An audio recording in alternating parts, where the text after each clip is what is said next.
Hello everyone, in this video I'm going to show you 5 basic steps how to use alcohol markers. So let's get into it. First is choosing what color you are going to use. It's very important to choose the right color combination because it has a big effect with the color blending and transitions.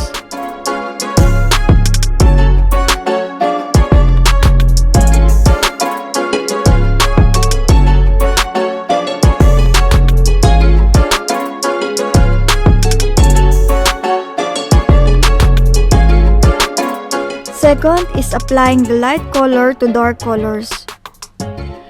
It will be the best to start with the light color first so it will prevent you from doing unnecessary mistake while coloring.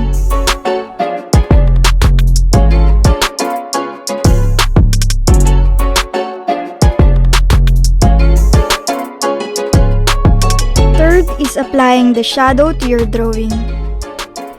Applying shadow is one of the hardest but very important because without shadow, the drawing may appear plain and boring.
Fourth is to check the result. If you are okay with the outcomes, then you can move on to the other part of the drawing. But if not, you can add more details and color if you want to.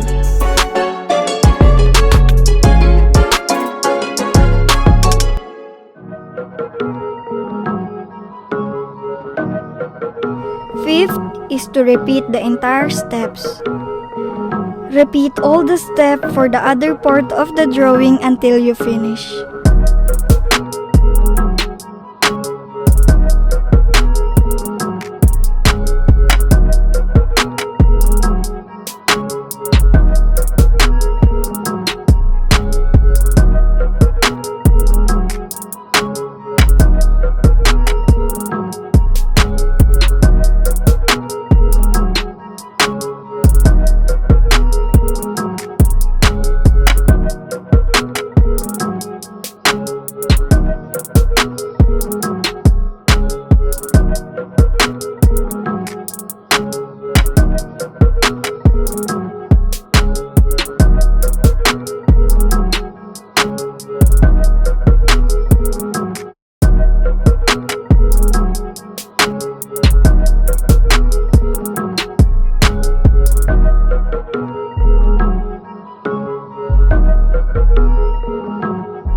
Finally, we are done and I hope you found it helpful. So, enjoy the final reveal, brothers and sisters.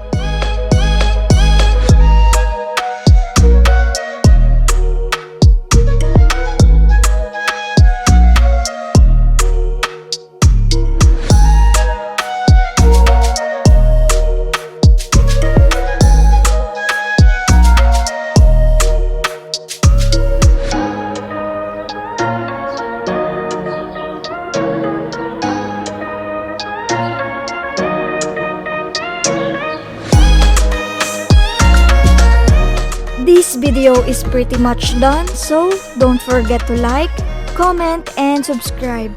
See you on my next video.